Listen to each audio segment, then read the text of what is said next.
Okay, let's do this one last time. The year is 2018. I went to the movies to see Into the Spider-Verse. Could not believe how good it was. Got the 4K Blu-ray, watched it at home, loved it. Kept watching it at home. I guess this is the thing that we're doing now.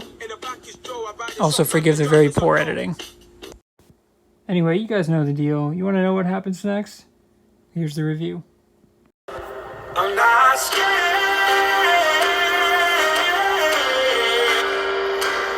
What's going on, guys? Welcome to Project Potter, and guys, welcome to the pilot episode of Project Parker. My name is Kyle, your host, guys. A little bit of a different look. Obviously, we got our Miles get up here, guys. Hopefully, you guys can hear me okay through this mask here. Guys, we are kicking off our Spidey review leading up to No Way Home with just a masterpiece is an understatement, guys. Spider-Man Into the Spider-Verse. I'm going to say my favorite movie of all time. Without a doubt, hands down. I have seen this movie many, many times. I love this movie. It is so good. It's such a great origin movie. It's a great Spider-Man movie. It's a great movie overall. It's visually incredibly, just mind-blowingly good. I'll get into all of that, guys. But for Project Parker, we're reviewing all of the live-action Spider-Man movies and Into the Spider-Verse. And then next year, when Into the Spider-Verse 2, or I should say Across the Spider-Verse, which looks incredible, when that comes out, we'll add it to here. So once again, guys, hopefully you guys can hear me okay. But I appreciate you guys stopping by the channel. If you guys have not seen any of the content before, it's not usually like this, but special occasion, guys. I'm hyped for Spider-Man No Way Home. So we're leading right up to that, dropping daily reviews. These are going to be different than my normal reviews, guys. We're not doing the plot recap. We're done with the plot. I'm going to assume that you guys have seen Into the Spider-Verse by now. You know what's going on. If not, go watch it, of course. And so this review is going to mostly focus on my favorite scenes, and there's a whole bunch of them. A couple things I didn't really like, and which, well, I won't spoil anything. And then a score out of 10, and then we're going to do a rankings, guys. So again, it's going to be this, and then the live action Spider-Man movies. So we're dropping these every night leading up to No Way Home. So we are having Spider-Man 1, Spider-Man 2, Spider-Man 3, the Tobey Maguire movies, The Amazing Spider-Man 1, Amazing Spider-Man 2, Homecoming, the MCU movie, and Far From Home. And then, of course, No Way Home when it drops to kind of wrap the series up. Again, until Across the Spider-Verse comes out next year. But anyway, guys, like I said, appreciate you stopping by. And we're going to get right into favorite scenes here, guys, because this is going to be a lengthy segment. Let me tell you. Where do I begin with this movie? You know, every single frame in this movie has a purpose. Every single frame is beautiful, guys. I watched the 4K. I have it right over here. Guys, I watched the 4K version. My God, just astoundingly. It's a visual feast in every sense. The fact that they mix Spider-Verse between like a comic book movie and an origin story for Miles, but then they bring in the other Spider-Mans. It's, I think, the only Spider-Man movie, definitely the only movie, one of the few adaptions where a Spider-Man character dies. Like, Spider-Man dies in this movie, which is crazy. Like, our Miles Spider-Man, his universe, his Peter Parker dies, gives him the goober, as he calls it, which is great. And then, like, we obviously meet Jake Johnson's, who's basically playing Nick Miller, his Peter B. Parker. But it's just so good, guys. I don't know where to begin, because there's so many scenes where, like, literally there's so many details in every scene where it's like between things I didn't really pick up on in the past. This is at least my 6th or 7th time, probably more than that, watching from start to finish. Actually, guys, that's a low number. I'm gonna say 10 to 11 at the minimum that I've seen this movie from start to finish. It's just so infinitely rewatchable. I love it so much. Things I had never picked up on before. Mary Jane and Peter split up because Peter didn't want kids, and that's why they got divorced. I thought they just got in a fight or something. And so I just never picked up on that before. And I was like, oh, wow. And then the fact that Peter spends time with Miles and then loves his time with Miles. And he literally has a line where he's like, oh my God, do I want kids now? And then like Miles telling him that he needs to go back home and goes back with Mary Jane. And then he like things work out. He gets flowers. I'm sure he said, like, I spent time with Miles. That's amazing. That's awesome. In Miles' interactions, the whole opening when Miles is like, obviously there's a hip hop soundtrack. First of all, the way that we meet Miles, guys, Sunflower still slaps. It still slaps to this day, dude. They use Sunflower in the Across the Spider-Verse trailer, and I was like, yep, dude, this still slaps. I have the Into the Spider-Verse soundtrack on Spotify, and I listen to that constantly. Dude, there's so many great songs, and all the songs in here, like Start a Riot, Memories, Scared of the Dark. Those songs I've never heard before this movie, and they're like some of my favorite songs of all time now. So those are all great. The soundtrack, the style, dude, the mix between hip hop and the music, and just the absolutely breathtakingly beautiful visuals. Like, just it's. If you guys have a 4K TV and a 4K player like I do, get this movie in 4K. It's 2 hours of just like, wow. I don't know how else to describe, but all the colors pop. They do certain effects, like there's a 3D effect, of course, but they do the comic book effect where it's almost like blurry, but it's intentionally like that. When Miles is spray painting, there's spray paint that gets onto the camera lens. Which is awesome. And it's just like, there's just so many little things. Kingpin's pen clicking because he's got like PTSD basically. I never realized that Kingpin was written so well that you actually have some sympathy for Kingpin, even though he's a murderer, even though he's a bad dude. He still had a family, like a wife and kid, really. Richard, I think his name is. And they get killed in a car accident. And yes, it's his fault because he's like beating the shit out of Spider-Man, and they come home and they're like, what are you doing? And then he's like, oh no, it's fine. He's like, me and Spider-Man, we're just wrestling, dude. Like, we're not actually, I don't have him like in a death grip up here. And they're like, oh my God, that's like, they like first discover like that Wilson Fisk is like this mob boss and this murderer. So they like are so scared of him that they start running away. And then that's when she like gets in the car, but then like floors it, and then like isn't looking at the road and then goes to check. I love the idea. It's a little weird on the execution. It's a very small nitpick, I would say. But like, he's having such a hard time dealing with the fact that he lost his family, and then that's why he like wants the collider so he can just literally like almost like Rick and Morty style like go into another dimension and take his wife and child and be like, oh, you're mine now. Like, he's just going to steal the family from the other Wilson Fisk in that dimension. And it's like, and that's why Peter's like, dude, that's not going to work. You can't just do that. Like, you can't just take someone from another dimension and do that. It's not going to work for you. And I don't know if they're like dead across all dimensions or what's happening, but I don't think so, because they're like, why are we here later? Anyway, guys, but yeah, there's just so many things, man, where it's like, I picked up with this before, but like when we first see Olivia Octavius in Miles' classroom, they show Dr. Olivia, and then like Miles moves for a second and you can see the O, but they like intentionally hide the last name, obviously, for the big reveal later.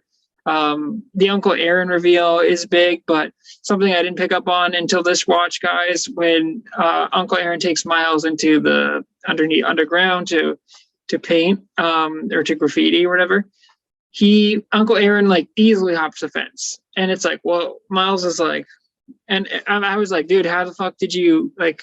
He just like athletically like does it, and it's because he's a prowler, and it's like, oh my God, it's so obvious, but like I never picked up on that before. So that was really cool. There's just so many things. Like, I know this movie, like certain parts, like line for line. Goddamn, dude, Gwen is awesome. Like, I think voiced by Haley Steinfeld. If not, I'll edit this in here. But and she's just on a roll right now. She's on fire. And the relationship between Miles and Gwen is so amazing, dude. It's so good. It's so cute. And it's like they're like friends, but it's like there's clearly like a romantic thing there, and I wouldn't be surprised if they like pursue that in Across the Spider-Verse. I would like to actually see them like finally kiss or whatever. It would be like a really cute moment. But they're adorable, and then like Peter's getting happy because his like Miles is like basically his son that he like adopts, and then like he sees them have a cute moment on the bus, and Yeah, I don't want to spend too much time, guys, because there's just so many amazing moments. I mean, when the other Spider-Verse Spider-Men come in and Penny Parker, the art design is so cool. I love how Aunt May is like a badass dude, and she's like, oh, okay. She's like, I know where to go, and she goes out in like a super high security shed. And Peter B. Parker is like, oh yeah, I have one of these. He's like, yeah, there's like a futon in there. He's like, yeah, this place is so pretentious, and I mean, we can go back and forth, guys. I could talk about it all day.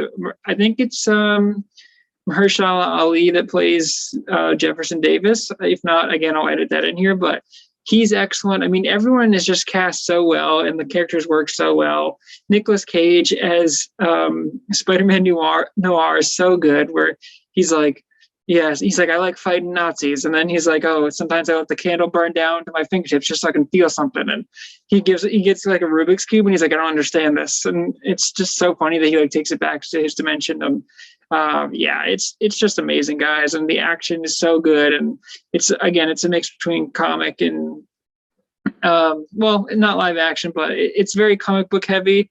But I love how they don't like beat you over the head with it, where sometimes like when Miles first gets bit, he's like, why is the voice in my head so loud? And there's like bubbles, there's like thought bubbles popping up like a comic book. So it's so stylish and artistic and great. So again, I'm kind of repeating myself here, guys, but those are some of my favorite scenes. There's, I'm sure, a billion more. There's so many little things in this movie where I was like, wow, that's so cool that that's in there. Wow, that's amazing. Or I can't believe that. Or made me laugh. This movie is like genuinely funny and awesome. And it shows a great character arc. I mean, that part where Miles is like, when they tell Miles, sorry, the last one, guys, before we move on. When Miles, everyone's like glitching out, and Miles is like, I like you guys, I need to send you guys home. Like, I'm going to send you guys home.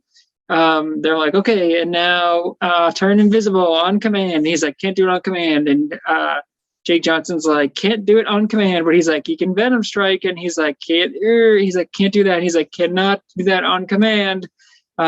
He's like, but he can do it sometimes or whatever. And it's like, it's just so good. But then they're like, oh, he's not ready. And they start like beating him up, and he doesn't get up, and like, get up, Miles. And he gets out and goes invisible. And then like eventually they tie him in the chair, and Peter B. Parker is like, I'm going to stay and replace you as Spider-Man because you're not ready. And he's like, dude, you're going to die from that. He's like, you can't stay in this dimension. And then like, it's crazy because Peter B. Parker is running away from his problems too, because he's so sad about MJ not working out that he wants to stay in here. And he even runs into the Mary Jane of this universe. So he's maybe thinking like, well, I can make it work with her. But it's like, dude, you are going to die. Like Olivia said too, it's going to be a very slow and painful death. And he's like glitching out and everything. So there's just so many different like threads that are woven in there, and so much amazing storytelling. But the scene where Miles like talks to his dad through the door, I'm sorry guys, I keep going and going, but man, I could literally talk about this movie all day. So when Miles's dad, after Uncle Aaron dies, and it's so sad, and he's like, I need an APB on the new Spider-Man, he thinks Spider-Man killed him, which obviously he didn't. He goes to see Miles, and Miles can't talk because it was like literally right after they webbed up his mouth, and he's tied to the chair. And he's like, I see your shadow moving in there. He's like, open the door, Miles. And then like, obviously Miles stops moving, but he doesn't do anything. And he can't do anything right now. And so he gives him this big speech, and he's like, hey, people drift apart. And he's like feeling regret for Uncle Aaron dying. And he's like, I don't want that to happen to us. And he's like, I love you. And he's like, I see a spark in you. It's amazing. And it's like, oh my God, dude, it's such a great scene. And he like walks away, and that's where Miles is like, okay, dude, it's time to like be Spider-Man. It's time to take responsibility. It's time to step up. And that's when he literally is like, okay, I'm going to control this stuff now. And then we get the amazing like leap of faith scene where what's up, danger, and he's like, and he leaps off and the glass shatters, and he goes down there and he's flying through, and I got full body chills just talking about it, dude. Every time I get chills from that scene, because like, it's like, that's his moment, dude. That's where he's been down, and their other Spider people are like, look, we thought we could rely on Miles, but we can't. He's not ready to be Spider-Man. And then he's like, I am ready, dude. He's like, you know what? And he goes through, and he has that moment where he's been kicked down and down. He suffered loss, and then he's ready to be this universe's Spider-Man. And it's so cool because it's like, man, they lost Peter. And I mean, guys, Peter Parker dies in this movie.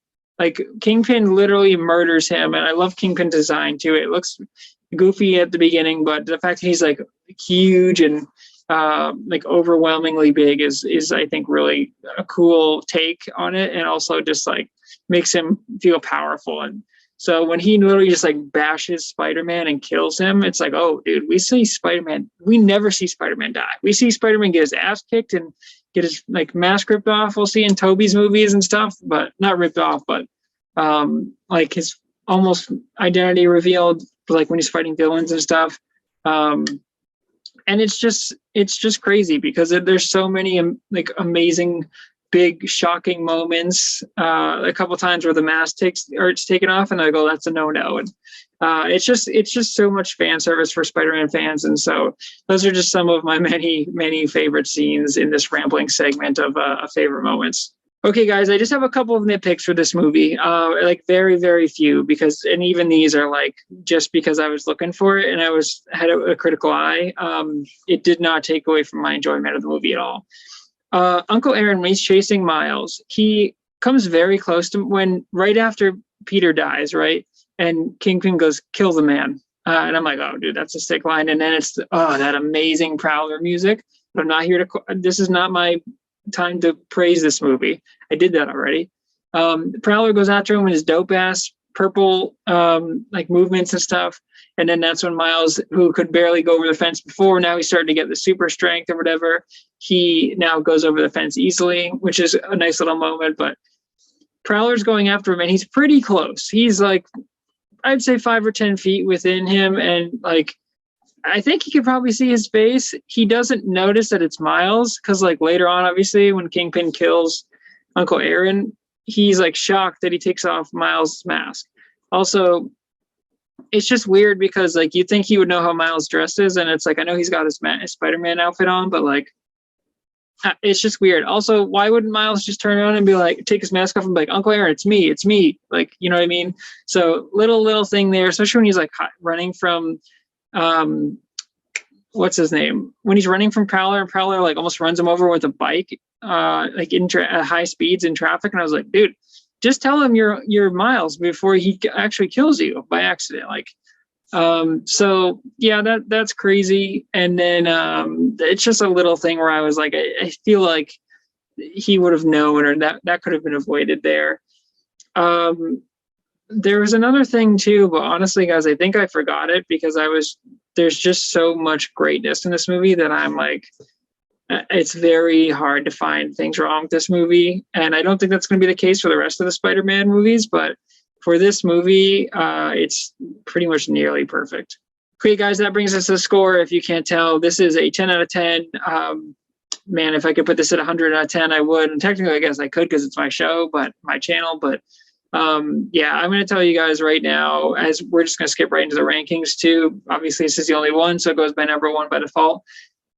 Nothing, with maybe the exception of No Way Home, depending on how that goes, nothing is going to top Spider-Verse as number one on this list. So this ranking and these reviews are really 2 through 9, I think. I think we're going to have 9 total movies when everything's said and done. Basically, number one is set in stone. Like I said, I've already seen all the other movies, so No Way Home is the only one I haven't seen. Depending on how good that is, that may have a chance at taking it down. But honestly, guys, this movie is so special and so unique and so freaking beautiful and different than anything we've seen before.